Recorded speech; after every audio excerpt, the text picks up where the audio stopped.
What happens when the person who abandoned you thinks they can walk back into your life as if nothing happened, only to discover that the world they left behind has already buried them?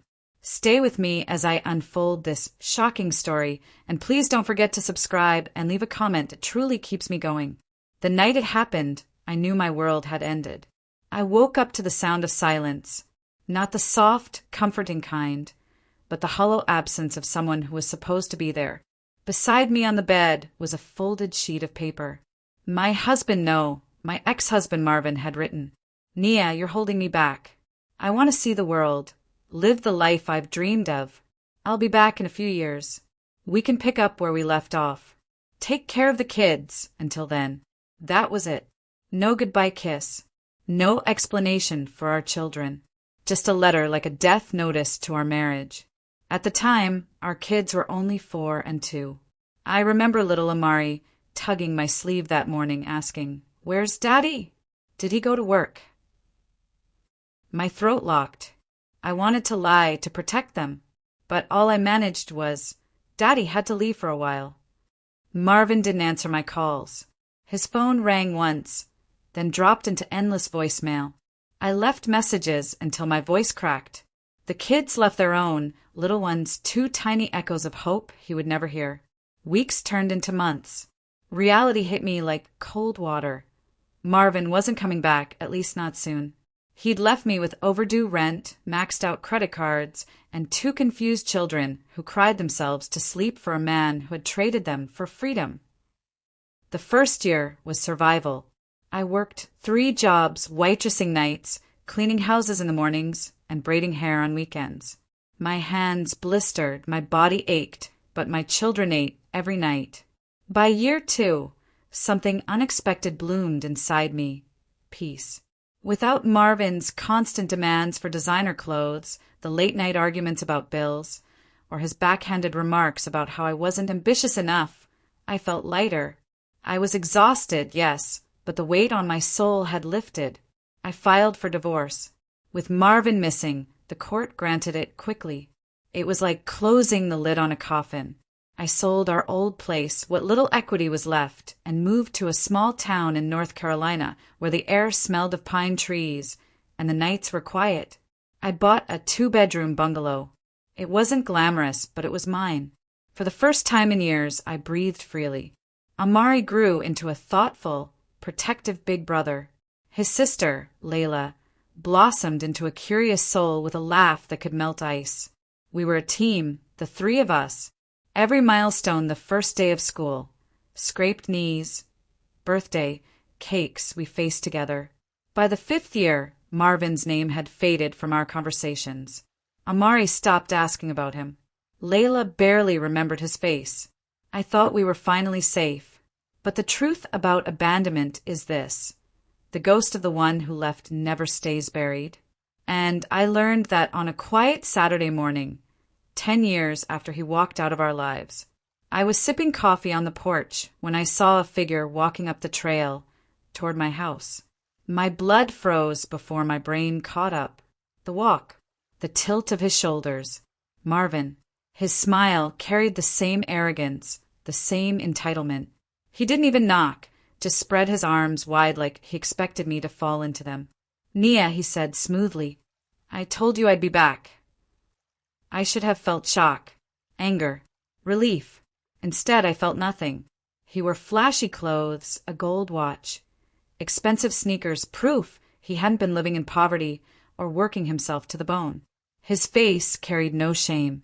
"What are you doing here?" I asked, my voice flat. "I kept my word," Marvin said. "I said I'd come back, and here I am. We can pick up where we left off." Pick up where we left off.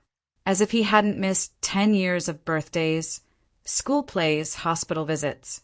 As if the nights I cried into a pillow to muffle my children's sobs could be erased like chalk on a board. Before I could reply, the door creaked open. Amari, now 14, stepped outside. His eyes narrowed. "Who's that?" Marvin's grin widened. "My boy. Look how tall you are."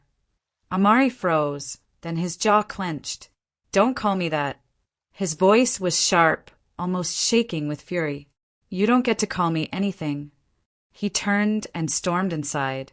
Marvin's smile faltered, but he brushed it off. He's angry now, but he'll come around. Kids need their father. No, I said coldly. Kids need consistency. You abandon them. You don't get to walk back in and rewrite history. That's when I told him, we're divorced. Have been for years. You're nothing but a stranger. The words hit him like a slap, but instead of shame, his face twisted in rage. You divorced me? You sold our house. His voice rose. Where's the money? I sacrificed for this family. The laugh that escaped me was bitter. Sacrifice? You left your kids for a decade and wrote me a note like it was some kind of love letter. Don't talk to me about sacrifice. Layla peeked out from behind the curtain, wide-eyed. She whispered, Dad, is he leaving? Yes, baby, I said without hesitation. He's leaving. Marvin's eyes darted to her, softening. He reached out a hand. Sweetheart, it's me. Layla turned her face away. That rejection sliced deeper than any words I could have said. Marvin flinched, then stormed off down the path, cursing under his breath. I thought that was the end, but Marvin had always been a man who hated losing, and he was about to prove it. 2 weeks later, I opened my door to find a thick envelope stamped with the county seal. Custody summons. Marvin was suing me for the kids. The courthouse smelled of old wood and fear. Marvin showed up dressed like a St. Plain shirt, no jewelry, a Bible tucked under his arm. He looked like a man reborn. It was an act, and I knew it. He spoke first, tears streaming down his cheeks. Your Honor, I made mistakes, but I only wanted to provide for my family. I worked overseas, building a future for them. Now I want to make it right. I want to be a father again. His performance was flawless. The judge leaned forward. The jury softened. Even the clerk dabbed her eyes. I sat there shaking with rage. But my lawyer squeezed my hand. Patience, she whispered. When it was my turn, I stood tall. Your Honor, Marvin didn't leave to work. He left to chase pleasure. He left a letter on our bed saying I was holding him back. He never called, never wrote, never sent a dime. For 10 years he was gone.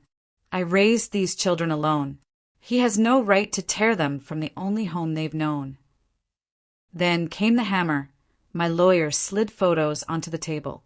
Images from Marvin's social media him on yachts with women draped over him, sipping champagne on tropical beaches, flashing cash at clubs. Not a single sign of sacrifice. The courtroom gasped.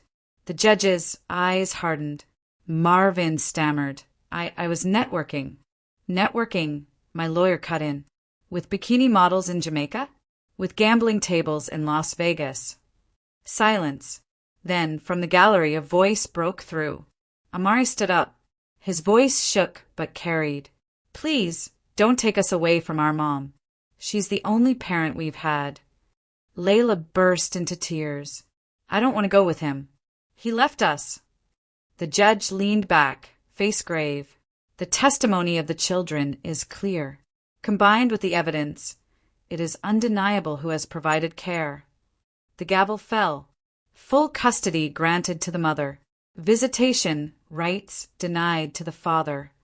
Marvin's face twisted into something monstrous. He spat venom at me as he was led out. You'll regret this, Nia. You'll pay for turning them against me. But what he didn't know was that his punishment had only just begun. After the custody battle, I thought Marvin would slink back into whatever hole he'd crawled from. But men like him don't accept defeat. He started harassing me, voicemails dripping with threats, letters shoved under my door, even showing up outside my job. I was terrified, but I was also tired of being his victim. So I turned his own arrogance against him. With the help of a friend who worked in banking, I traced Marvin's financial trail. What I found stunned me. Unpaid taxes, hidden accounts, and fake names, even evidence of fraud from his years traveling. I handed everything to the district attorney. The night the FBI came for him, I stood on my porch and watched their cars roll up. Marvin's screams echoed through the trees as they cuffed him and shoved him into the back of a black SUV. The kids stood beside me. Amari's hand found mine. "It's over now, right?" "Yes," I whispered. "It's over." But in my heart, I knew it wasn't just over, it was justice. Marvin had thought he could abandon us and return like a king reclaiming his throne. Instead, he lost everything. His freedom, his reputation, his illusions of power. And I gained the one thing I thought I'd lost forever: control. Thank you for watching till the very end. It truly means a lot, and please subscribe to my channel. Until next time, stay strong. Goodbye for now.